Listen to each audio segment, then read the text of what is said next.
Bienvenue à la mini-méditation du mercredi de l'Institut biblique de Bruxelles. Dans 2 Timothée 2:2, Paul ordonne à Timothée de confier l'Évangile à des hommes fidèles qui soient capables de l'enseigner aussi à d'autres. 2 qualités sont évoquées là, la fidélité et la compétence en matière d'enseignement. J'en dirai un mot sur chacune en amont de nos 2 journées portes ouvertes. Dans le contexte, fidélité veut dire un attachement au contenu de l'Évangile au point d'être prêt à souffrir pour l'Évangile. Or, au chapitre 1er, nous lisons que le salut ne vient pas par les œuvres. Toute religion selon laquelle on participerait à son salut par ses propres bonnes actions est un autre évangile qui n'en est pas un. Ou considérons 2:8. Souviens-toi de Jésus-Christ ressuscité d'entre les morts, issu de la descendance de David, selon mon évangile. Toute religion qui nie la mort du Christ ou sa résurrection n'est pas compatible avec l'évangile de Jésus-Christ. Le christianisme biblique, le catholicisme officiel, le judaïsme, l'islam ne reviennent pas tous au même et il faut être prêt à l'affirmer.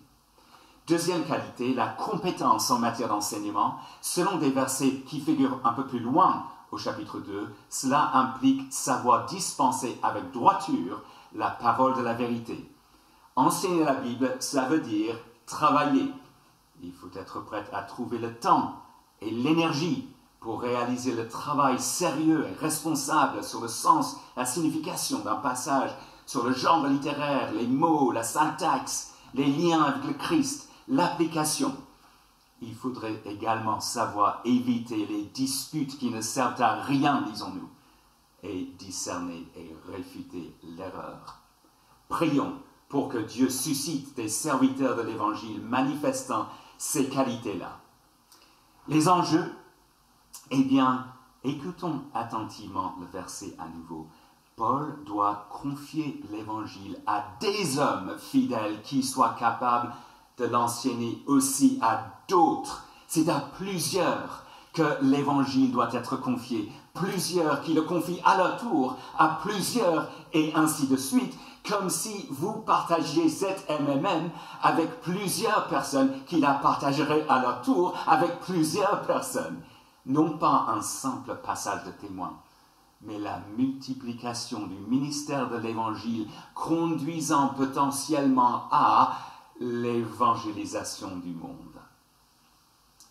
Pour être plus au clair sur votre rôle à cet égard et pour être plus au clair sur comment l'Institut pourrait vous servir, rejoignez-nous à l'une ou à l'autre journée portes ouvertes de l'Institut biblique de Bruxelles. Au plaisir de pouvoir vous accueillir.